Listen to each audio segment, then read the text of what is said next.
From the 1011 Now streaming studio, this is The Night Beat. Sponsored by Pella Windows and Doors of Lincoln. Good evening, I'm Danielle Shenk with your headlines for Tuesday, July 22nd. It's still 37 days until kickoff in Kansas City, but let's be honest, it's never too early to talk Nebraska football. The Huskers took the stage at Big Ten Media Days in Las Vegas today, surrounded by buzz and cautious optimism. The Huskers were picked to finish 8th in the preseason poll, same as last year, but hopes are high after a 7-win season and a bowl game return. Head coach Matt Rule, now in year 3, responded to former coach Scott Frost's recent comments that Nebraska was the wrong job for him. I think Scott was just talking about for him. Was it the right fit? And I respect that. That being said, it's the right job for me. Sometimes recruits will say, like, Coach, if you win, what are you going to do? I'm like, I'm gonna stay right here. This wasn't a good job. Yeah, it was not a good job. But we've made it a good job, and we're about to make it a great job. This will be one of the best jobs in the country. Rule says university investment from facilities to sports science has helped elevate the team off the field. Fall camp begins next week. Sticking with UNL, another campus program is coming to an end. The university is shutting down its SNAP Ed program after losing federal funding. 10 staff positions and several student jobs will be cut by the end of September. The extension program received $2 million a year to support nutrition education for youth, adults with disabilities, and SNAP recipients, reaching nearly 120,000 people last year. Meanwhile, childcare remains out of reach for many Nebraska families. 9 counties have no licensed providers, and in-home programs are down 18% since 2019. Costs are also crushing. In Lincoln, a 2-parent household could pay over $30,000 a year.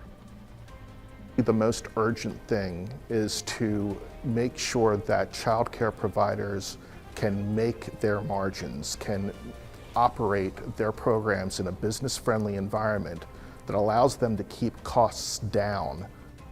Experts say tax incentives help, but many providers struggle to qualify while juggling demanding workloads. In South Lincoln, a sober living home is requesting a zoning exception to house double the current city limit. Oxford House says it has operated over capacity since 2022, exceeding the city's current limit of 4 unrelated residents in a single household, and city leaders are divided on the proposal. The ordinance states 4, and I'm hoping that the City Council will stick with that. Those persons that are recovering from alcohol and substance abuse are indeed identified as a protected class under the Fair Housing Act. Lincoln police confirmed 18 calls to the home since 2022, but said none involved unruly behavior. A public hearing is set for Monday at 5:30 p.m. Switching gears now to crime news, an Iowa man has pleaded no contest to charges in a crash that killed a 6-year-old boy in Nebraska City. 59-year-old Vernon Christensen faces vehicular homicide and other misdemeanors. The boy was hit near the Veterans Memorial Building last week. Christensen stayed on scene. Toxicology results are pending and felony charges could follow. Sentencing is set for September 8th. A Lincoln man has been sentenced to 55 to 71 years for sexually assaulting a toddler under 2 on camera. 33-year-old Arlen Walker was arrested in early February and pleaded no contest later that month to multiple charges, including child pornography and sexual assault. Authorities found video of the abuse on his phone in January. And Crete police are warning of a scammer posing as a detective. 2 people reported receiving calls from someone claiming to be Detective Mike Watson, trying to arrange a meeting for a handwriting sample. Both contacted police. Anyone with similar calls should report it at 402-826-4311. Now, after 2 weeks in flood-ravaged Texas, Nebraska Task Force 1 is back home. The 45-member team reunited with family in Lincoln today after performing wide area searches through debris and floodwaters.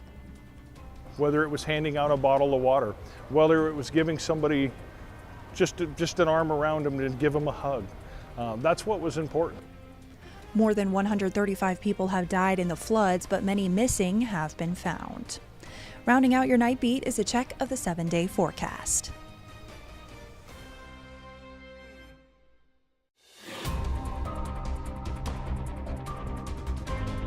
You've been listening to The Night Beat. Sponsored by Pella Windows and Doors of Lincoln. Watch, listen, and stream on the 1011 app on YouTube or wherever you get your podcasts.